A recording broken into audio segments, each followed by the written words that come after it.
As always, he began at the end of the story. He'd not only written what he believed was the last sentence, but Danny had a fairly evolved idea of the trajectory of the new novel, his first, as Daniel Bacigalupo. Danny was slowly but gradually making his way backward through the narrative to where he thought the book should begin. That was just the way he'd always worked. He plotted a story from back to front.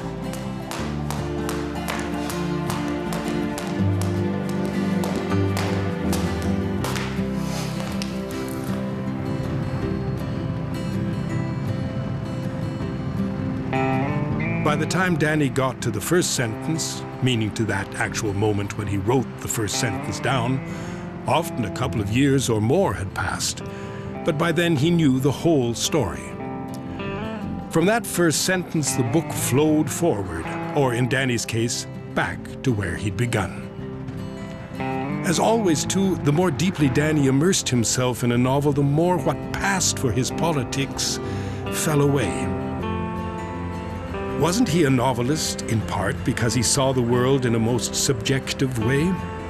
And not only was writing fiction the best of what Daniel Bacigalupo could manage to do, writing a novel was truly all he did. He was a craftsman, not a theorist. He was a storyteller, not an intellectual.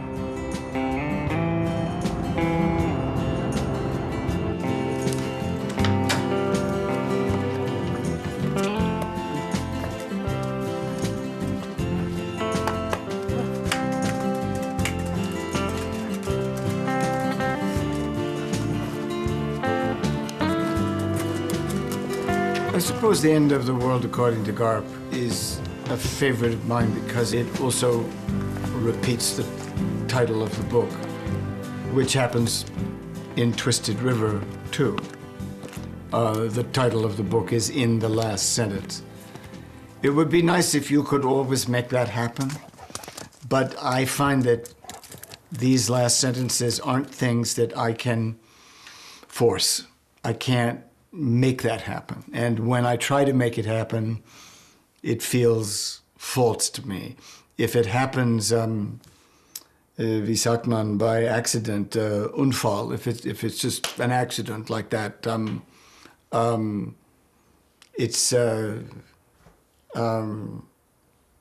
I like it, but you can't make it happen. But I like that sentence in Garp, in The World According to Garp, we're all terminal cases.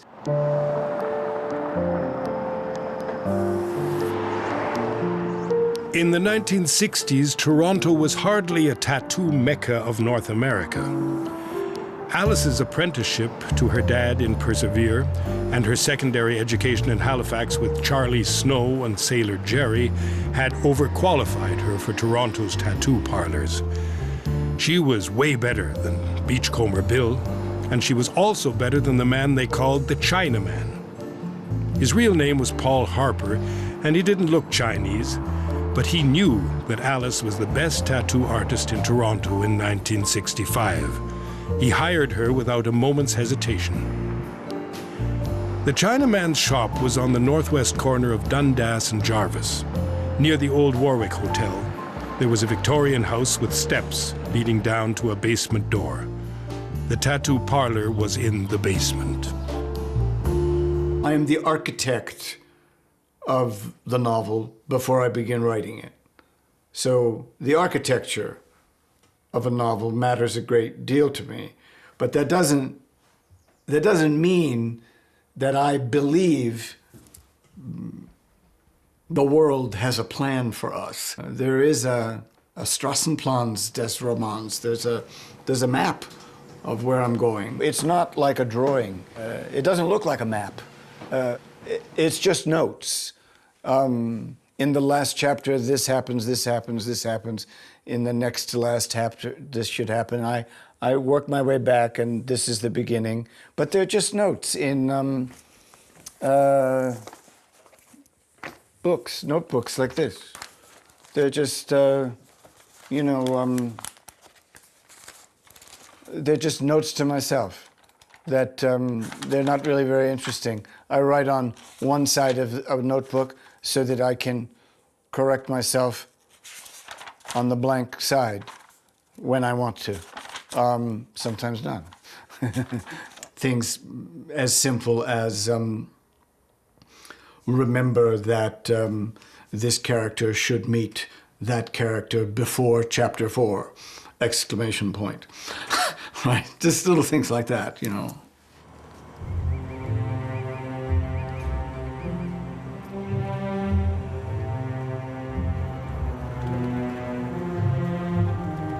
The Haven Club faced the far jetty of Hart's Haven Harbor, where Raymond Kendall's lobster pound and dock were long established.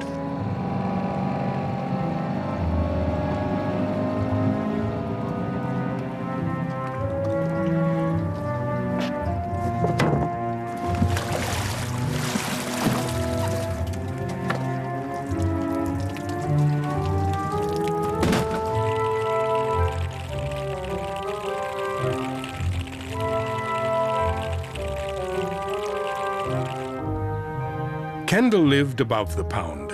The lobster pots undergoing repairs were piled so high on his dock that it was impossible from shore to see if boats were moored on the far side of the dock.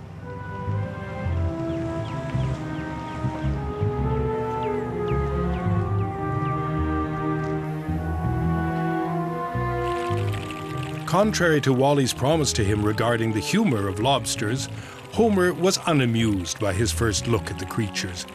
They crammed the tank in Ray Kendall's lobster pound, crawling over each other, their claws pegged shut so that they wielded them underwater like ineffective clubs. Homer knew he had seen a good reason for learning how to swim. If one ever fell in the sea, one wouldn't want to fall to the bottom where these creatures lived. It was some while before Homer learned that the lobsters did not cover the ocean's floor in such density as they occupied the tank. The first question that leaped to his mind did not concern how a lobster ate or how it multiplied, but why it lived at all.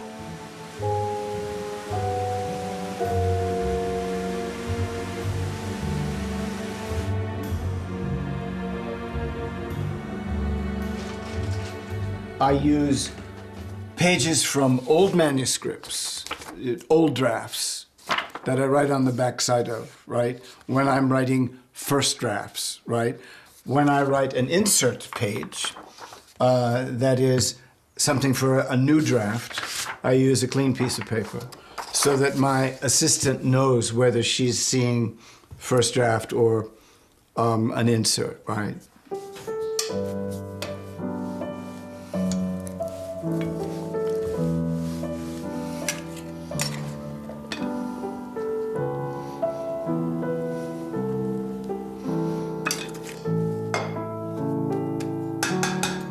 Does anyone not like mushrooms? Have we got any people who are gegen Pilze? Pilze? Is that how you say it? Yeah. No? We're okay mushrooms.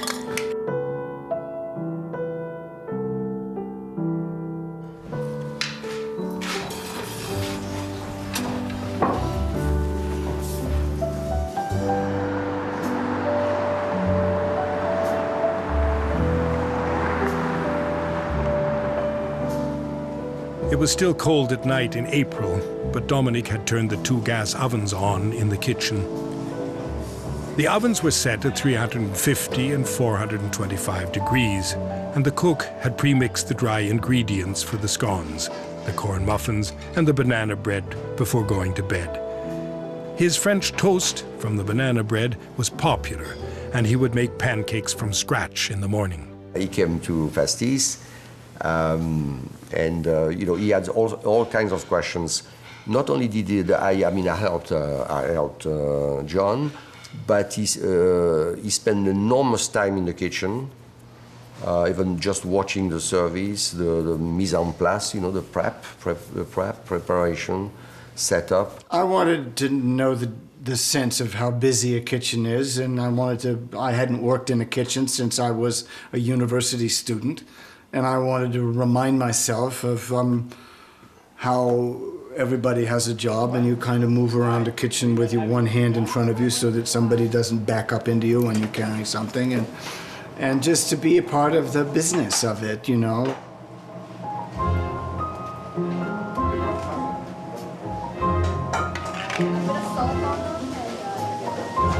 Scott right now is our pasta guy, but in the book, he was our bread guy and our dessert guy, as you would call it. Yeah. And Christine and I were also in the book as the first female chefs that Silvestro works with. And yeah, I mean, there were parts where it's, you know, it is kind of real because it is us, but there were parts where, you know, it's not us, really, it's characters. So, but it was really, really, really fun to, you know, I'm reading it and I'm like, oh my God, that's me. It's kind of cool. I mean, I'm kind of doing the same thing, but it's not really, so it's kind of neat to see that, or, you know, to read that. And you know what? Because of him, we've started putting honey in our pizza dough, and it's magnificent. It's so good. Yeah, and it was John Irving, so it was quite interesting.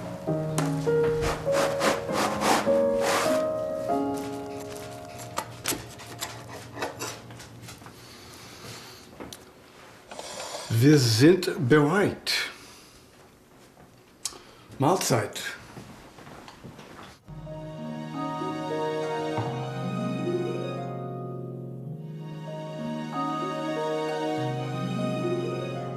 It was the first thing that I wanted to be good at, to the degree that I was willing to make sacrifices and have a kind of dedication and discipline that certainly has been helpful to me as a writer, especially of long novels that need to be revised and rewritten many times. So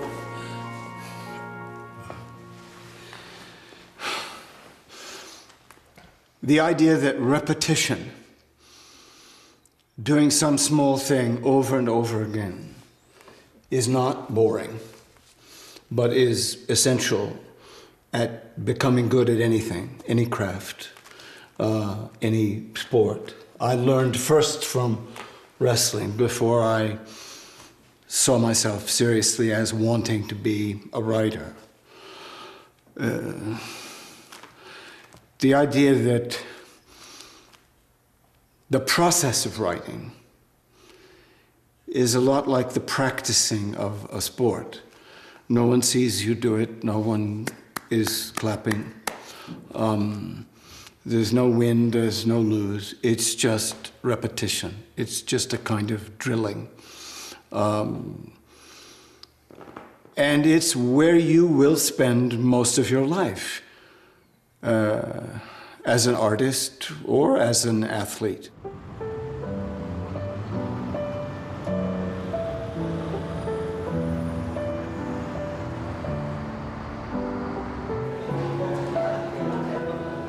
Oh, hi. Hi. The moment when a book is published, the window when it's available to the public and people are talking to you about it, is very small. It's over in a couple of months. But the book might have taken 4, 5, 6, 7 years. And the next book will take a comparable amount of time. So I learned, I think, from wrestling that you better love the process itself. You better love the practicing, the repeating the same move 100 times with the same boring sparring partner. An inch at a time, and crossing something out and moving this sentence here and taking that sentence and putting it there. It's slow. People would fall asleep watching a writer write or a wrestler in practice.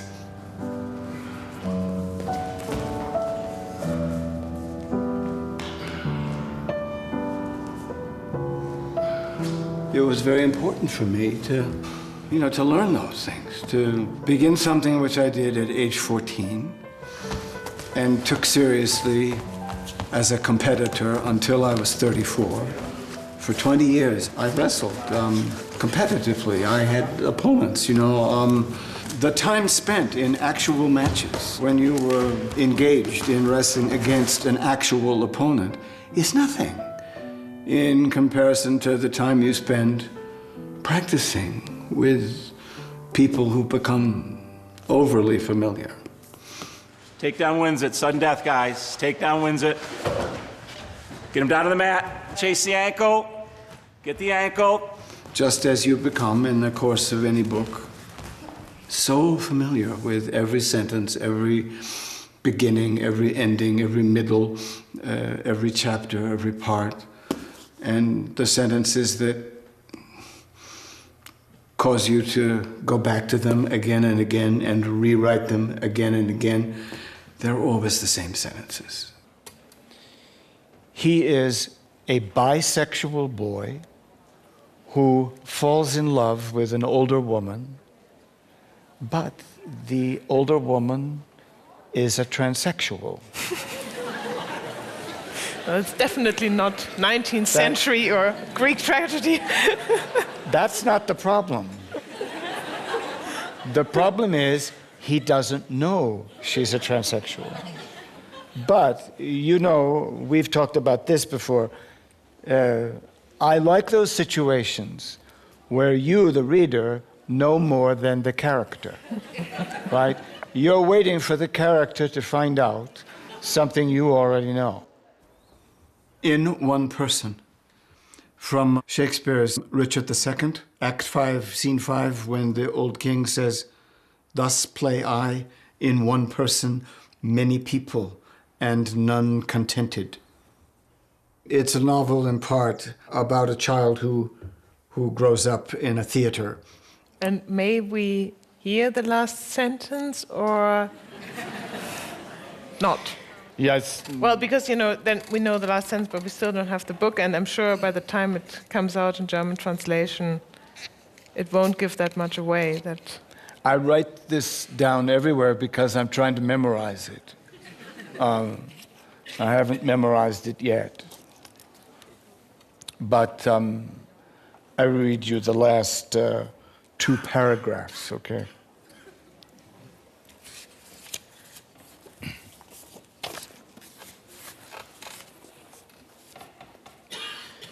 "My dear boy," I said sharply to young Kittredge, in what has become my lifelong imitation of the way Miss Frost so pointedly and thrillingly spoke to me. "My dear boy, please don't put a label on me. Don't make me a category before you get to know me," Miss Frost had said to me. I've never forgotten it.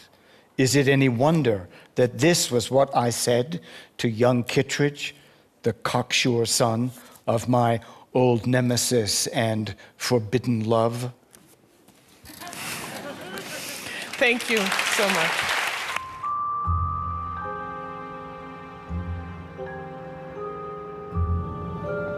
Often in a novel, I have to learn about something I know nothing about.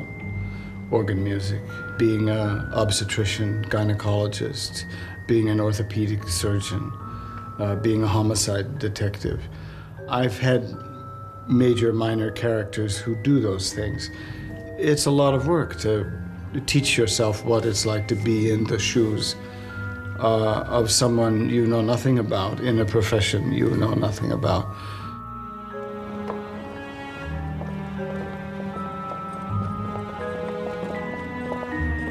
Ich bin die Alice Walder und bin im Buch die Regula Huber.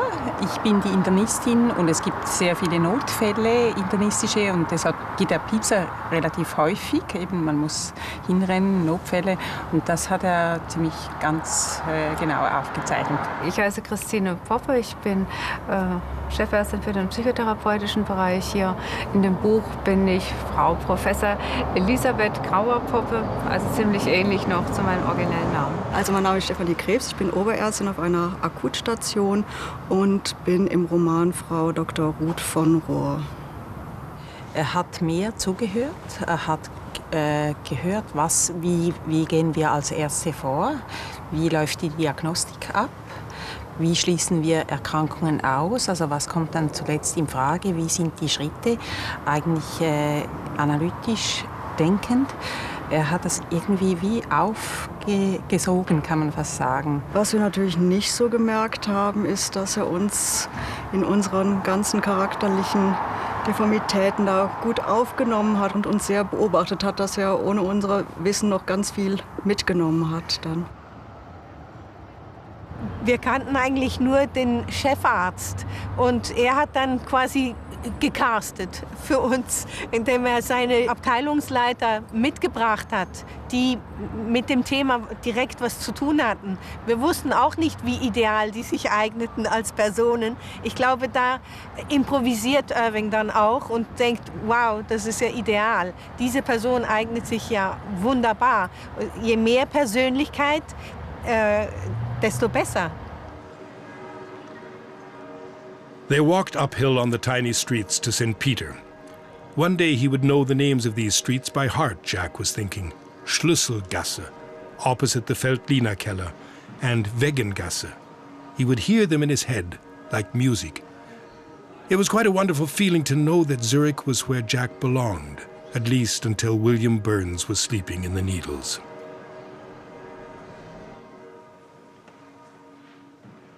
Hat mich gefragt, was spielen Sie denn gern? Und ich habe gesagt, ja, selbstverständlich Johann Sebastian Bach. Liebte das Stück, das bekannteste Orgelstück überhaupt von Bach. Das beginnt ja mit einem Aufschrei, einem Blitz, der durch den Raum fährt.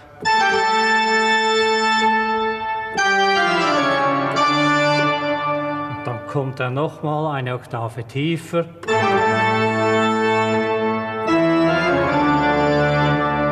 Wenn er ganz unten ist,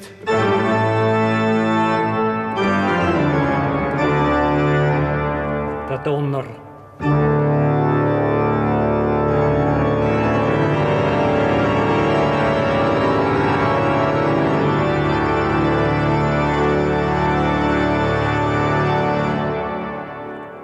Und dann kommt ja noch eine sehr, sehr nette Szene. Ich habe einen Sohn, hört Jack, der Sohn seinen Vater über der aus dem Ruder laufenden Toccata schreien.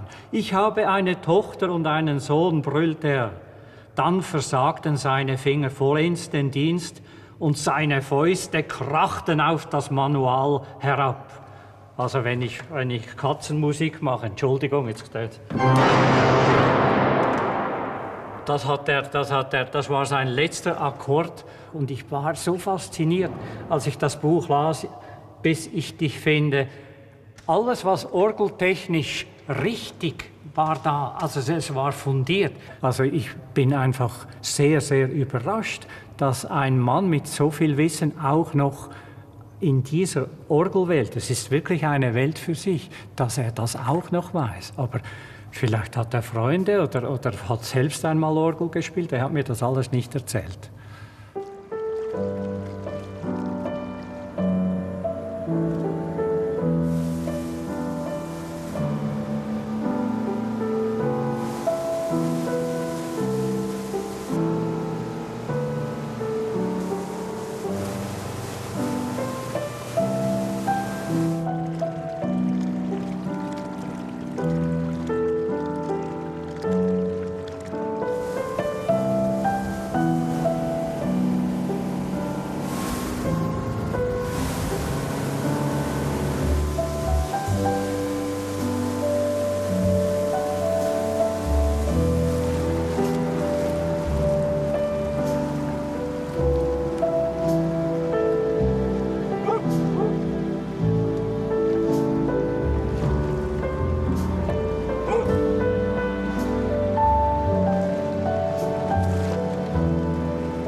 Hey guys. You brought her with you. Oh yeah. How did you find this island? This island, my grandfather won it in a poker game in the 30s. So it's been in the family for 80 years. That sounds like a typical Irving story. Yeah, but it's her story. I have nothing to do with it. He married into that story. It's her island, it's not mine. They were playing for a boat, a car, and an island. And the island was the cheapest thing on the table. What's up with the dog shit? From his new writing shack, Danny could see a pine tree that had been shaped by the wind. It was bent at almost a right angle to itself. He was actually imagining what it would be like to live on the island in Lake Huron for a whole winter. Ketchum had come into the writing shack. "Do you see that tree, Ketchum?" Danny asked him, pointing to the little pine. "I suppose you mean the one the wind has fucked over," Ketchum said. "Yes, that's the one," Danny answered. "What does it remind you of?" "Your dad," Ketchum told him without hesitation. "That tree's got Cookie written all over it. But it'll be fine, Danny, like your dad. Cookie's gonna be fine." In Until I Find You, he phoned me up one day and said, "I'm writing a book. A young woman, previously healthy, has to die during sex. What kills her?" So he said, "Oh, good question." So I looked around, spoke to some doctor associates and colleagues of mine, and came up with a heart condition which lies hidden, occurs in some people, and will sometimes cause sudden death after a exertion. It's the sort of thing that you sometimes get in athletes who at the end of the game drop dead. Well, so I said, well, she could have had that. That would have done it nicely.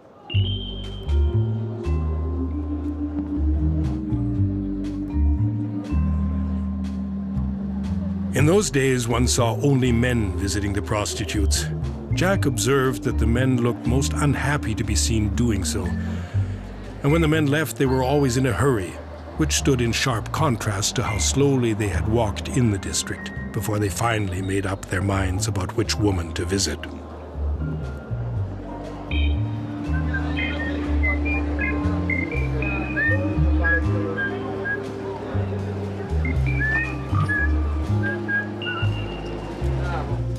This is the smallest alley here in the neighborhood. On the left and the right, you will find Hurenkasten, ladies behind the window. In the old days, people came secretly here in the neighborhood, looking, nobody will see me, okay, go in. And nowadays it's kind of Disneyland. Joop and I are friends, and I worked with Joop very closely on the details of the murder in A Widow for 1 year.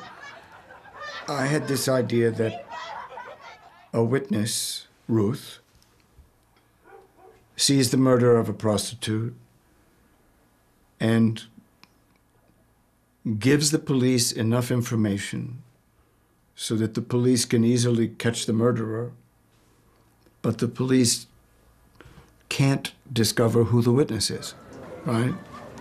And the witness is doing something she's ashamed of, watching a prostitute with a customer. Therefore, she wants to keep herself hidden, as she was in that prostitute's cubicle. But at the same time, her conscience wants her to betray the killer, to give the police enough information so that the police catch the killer easily. But the police cannot find out who she, the witness, was, or what she was doing there, right? It's her writing that will give her away, right? That was the story.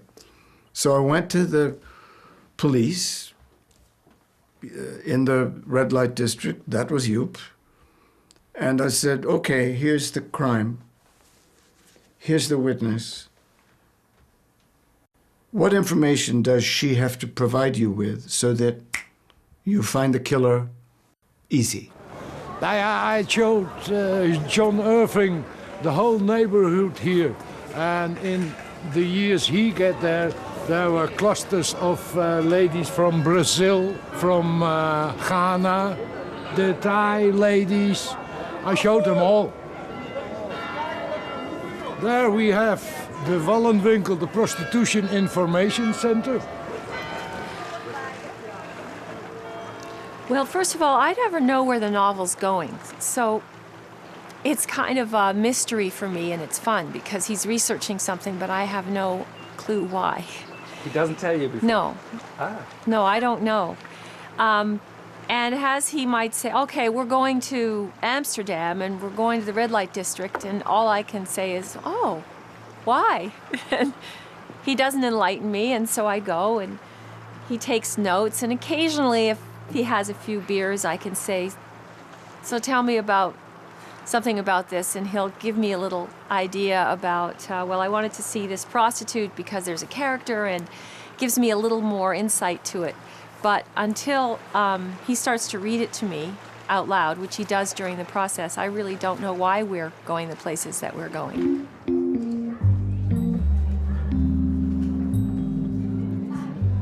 Alice explained that this was because they were unhappy and indecisive men to begin with.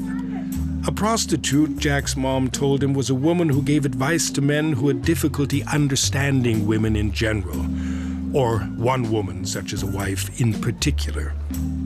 The reason the men looked ashamed of themselves was that they knew they should really be having an important and personal conversation with their wives or girlfriends, but they were inexplicably unable or unwilling to do so. They were blocked, Alice said. Women were a mystery to them. They could pour out their hearts only to strangers for a price. That's why I'm here in the neighborhood, kissing all the ladies. That's why we call you a womanizer police officer. This guy over here, he brought John over here when he was writing one of his books. And he had questions about sex work, about prostitution and the red light district. So we had a chat. We explain about what it's like to work in a window, what it's like to be a prostitute in general, how you deal with different issues, how you deal with your customers and your colleagues and policemen.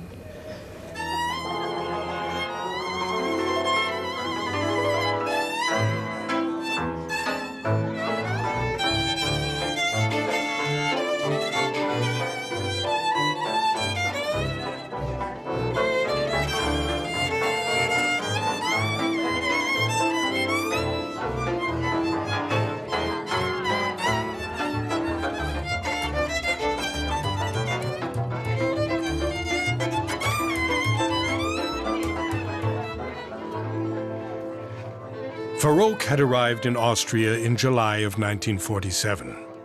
In Vienna, young Farok's first racial mistreatment occurred when a butcher mistook him for a Hungarian gypsy. On more than one occasion, Austria being Austria, Farok was jeered by drunks in a Gasthof. They called him a Jew, of course.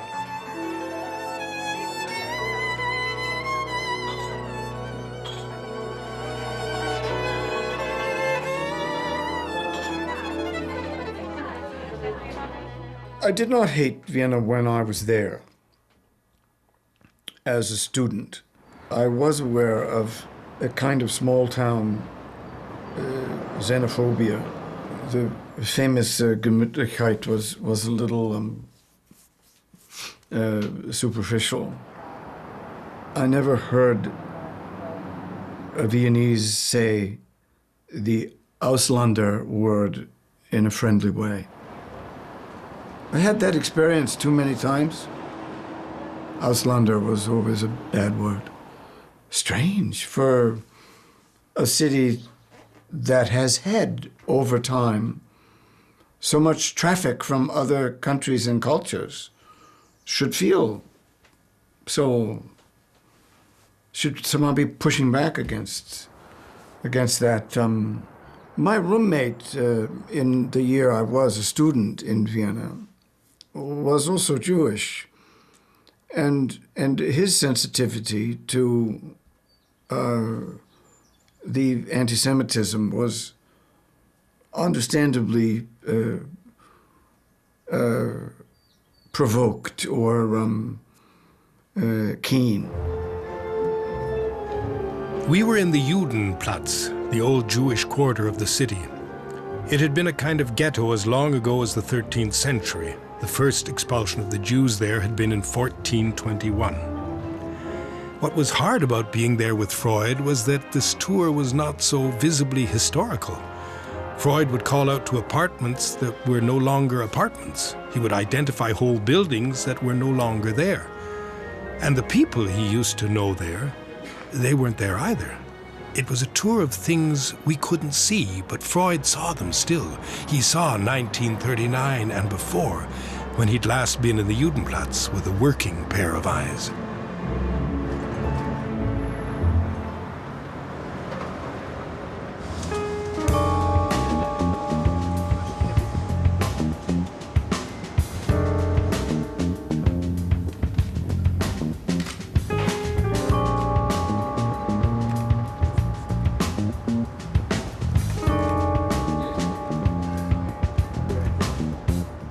I don't like the public part of being a writer. I understand why it's important.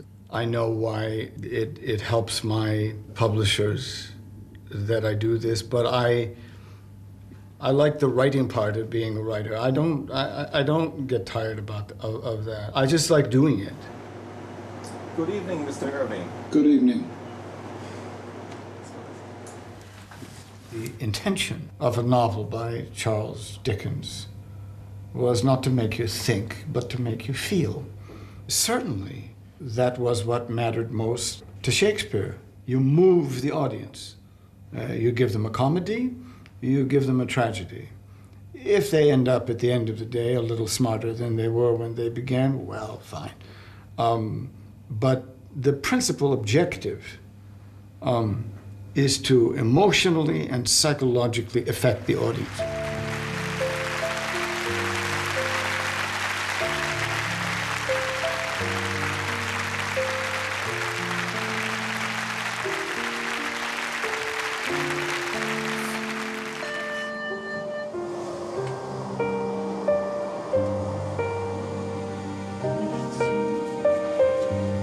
Bahnsteig. Dankeschön.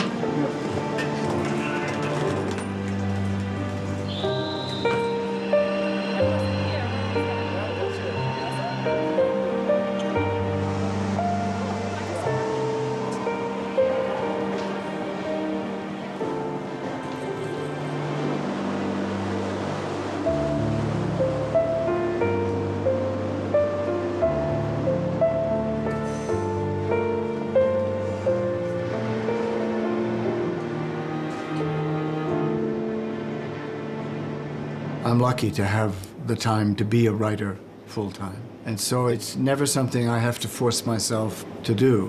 When I was a younger writer, if I was awake at night and I thought of something, I used to jump up and write it down so I wouldn't forget it in the morning. And what I realized after 2 or 3 novels was that the important stuff, I wasn't going to forget it. So I don't get up in the night and write things down anymore.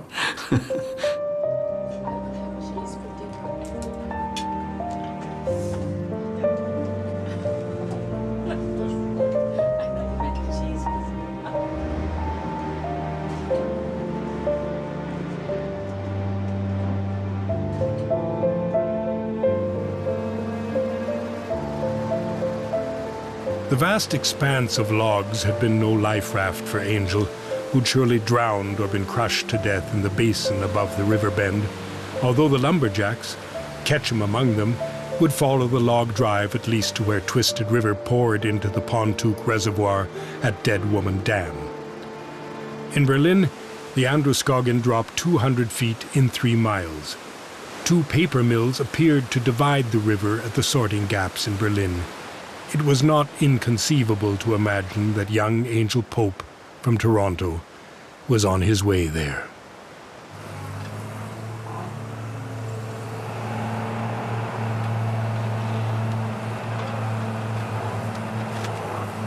It's where the fear in my novels comes from. It's easy for me to see from the moment Colin was born in 1965 that this was when the world became a frightening place. as it is, I believe, for any parent who has a halfway decent imagination. I thought, oh, how do you protect this, right? Because you can't always. And I think it isn't just that being a father has been the most gratifying experience in my life. It has. It's that those children gave me, as a writer, my subject. What are you afraid of? It's no secret that the fear of something happening to your children, or the actuality of losing one, is a big and repeated part of many of the novels. And believe me, it's never a choice that I go there. What you're afraid of exposes you. That's what you're vulnerable to. And those are the things that they don't leave you alone. You know, they come back.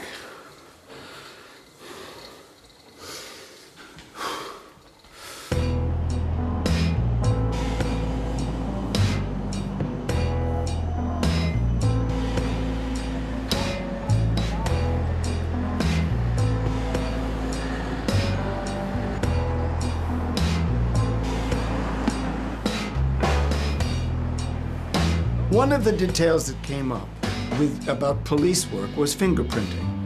And I said, well, who does your fingerprint analysis? You know, and he said, well, I don't know about other people, but we use the tattoo guy. Hank does it. So I went to talk to Hank about it. I had no interest in tattoos.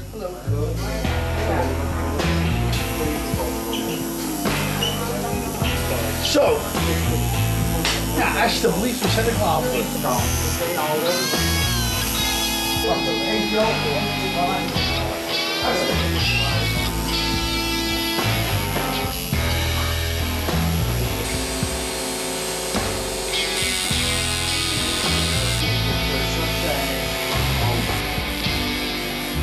One night, a well-dressed, stocky little guy, a handsome little stocky person, arrives in the shop together with a policeman and some lady.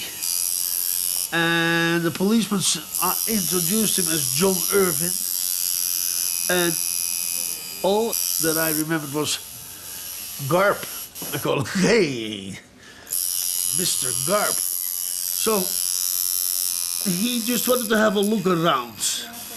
And after a while, he asked me if it was possible to use the tattoo shop for a small sentence in his new book.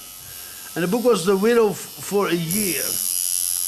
And he used me at the very end of the book in, I think, 8 sentences. And so this person gives away the clue in the book. So Hank taught me something. Well, how does he know so much about fingerprints or looking at them? Because, maybe he told you this, everybody learns to draw at the most natural angle that you hold a pen, which is this way, right? Or this way. But you can't tattoo someone that way. When you tattoo someone, you have to learn to draw this way, straight on, geradeaus. You have to learn how to draw like that. Well, find a graphic artist. Find someone who draws and paints who can do anything this way. They can't. It's not, they always do it this way, right? Not Hank. Hank has to do it this way because he's doing it on skin, okay? So he's very good at saying, well, this person was moving this way. This finger touched the wall that way. This finger came straight on and touched the casing of the bed here. This finger was flat down on the drawer. No, that's a thumb. That's a thumb, but it's moving. It's moving this way. And he can tell you that. And he also tattooed my wife with a very small tattoo. So he could also like get a taste of the machine running and how it was to do. He was really gentle and he was really afraid to hurt me. No, but he is a very gentle and friendly person. No, I was scared to death to tattoo Louise. I didn't want to hurt her. I was afraid I'd go too deep, you know. And Hank was making me nervous on purpose. But it's a very little tattoo. I knew that if I made a mistake, that Hank could fix it and cover it up. Well, there's not much to see. It's just a little star.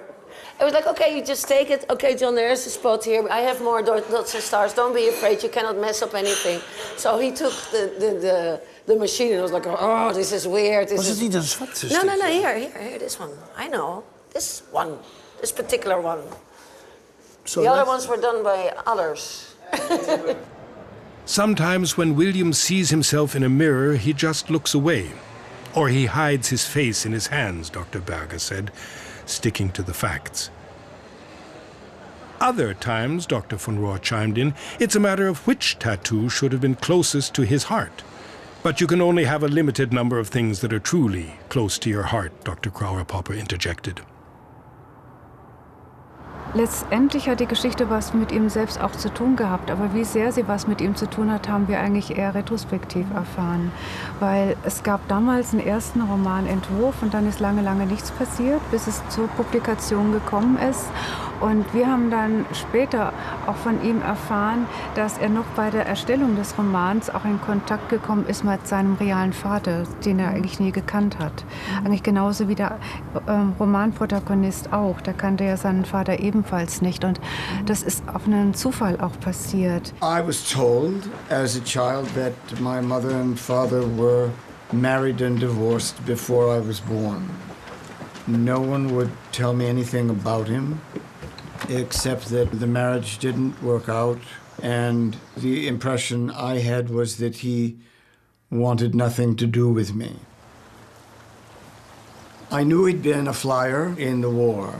I used to imagine sometimes that he had been killed in the war and that no one wanted to upset me and that no one had told me. But when I asked this, people just shook their heads and said, no. My cousins would always say to me, you know, you can find your father. It's very easy. He was in the military, and the military will help you find him. You know his name because it used to be yours. I mainly didn't go looking for him because I didn't want to hurt my stepfather's feelings. When I was in university, when I was still wrestling, the same cousin who had all the information, we got together. He had a hockey game, I'd had a wrestling match, and he asked me about the wrestling match, and then he said, well, was your father there? And I thought he meant my stepfather, and I said, here? And we were in New Jersey. I said, my God, they wouldn't come all the way from New Hampshire to see me wrestle. And he said, no, I mean your real father, I mean John Blunt. And I said, well, what makes you think he would be there? And my cousin said, well, he used to come and see you wrestle when you were in school. And I said, Jesus, you never told me that. He said, I didn't? Oh, well, he did. I mean, I don't know, I thought I told you that. And, so then I used to think, well, he's curious about me. He comes to my wrestling matches. But I had no corroboration that that was true. Come on. You go first. Go on. You go. All right. Move. When I divorced my first wife,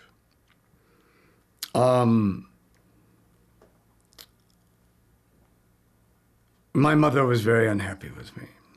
So one time she came to see me in Vermont. And when she left, she said, well, now that this is happening to you, I don't know what this meant, maybe getting divorced or something. Maybe this will interest you.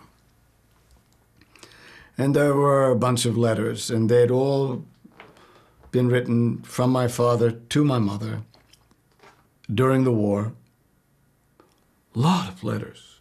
No letters from my mother, but I could tell by the letters my father wrote to her what she was saying. What he was saying was, I don't want to be married. So they still were married. They weren't married and divorced before I was born. I don't want to live with you, but I see no reason why I can't have a relationship with our son.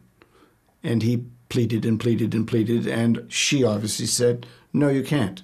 If you lose me, you don't have any contact with him. Well, in those days, you could do that. My cousin was right. My father did come to see me wrestle. It's a pleasure to discover that, by all accounts of the children that he lived with, he was a good father, and I probably would have liked to know him. There's an element in most of my novels where there is often a child who doesn't know everything about his or her family's circumstances. Whether it's Ruth in A Widow for 1 Year, whether it's Danny in Last Night in Twisted River, whether it's Jack Burns in Until I Find You, or Homer Wells in the Ciderhouse Rules. It's a little simplistic to say that the mystery of who my father was, or the degree to which we were kept apart, is the fountain for all of my novels. The reason I became a writer is because I was a reader as a kid, and I loved what I read, and what I read made me want to do what those writers did. I was writing about secrets in families before I knew what mine was, right?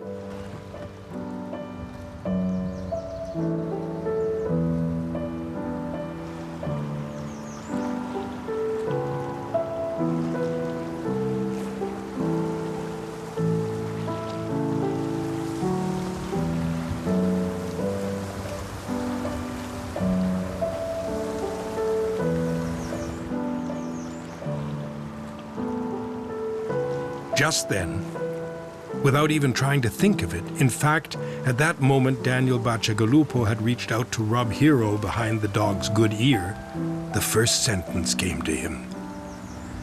The writer felt it rising into view, as if from underwater. The sentence came into sight the way that apple juice jar with his dad's ashes had bobbed to the surface just before Ketchum shot it. The young Canadian, who could not have been more than 15, had hesitated too long. Oh God, here I go again. I'm starting, the writer thought. He'd lost so much that was dear to him, but Danny knew how stories were marvels, how they simply couldn't be stopped. He felt that the great adventure of his life was just beginning, as his father must have felt, in the throes and dire circumstances of his last night in Twisted River.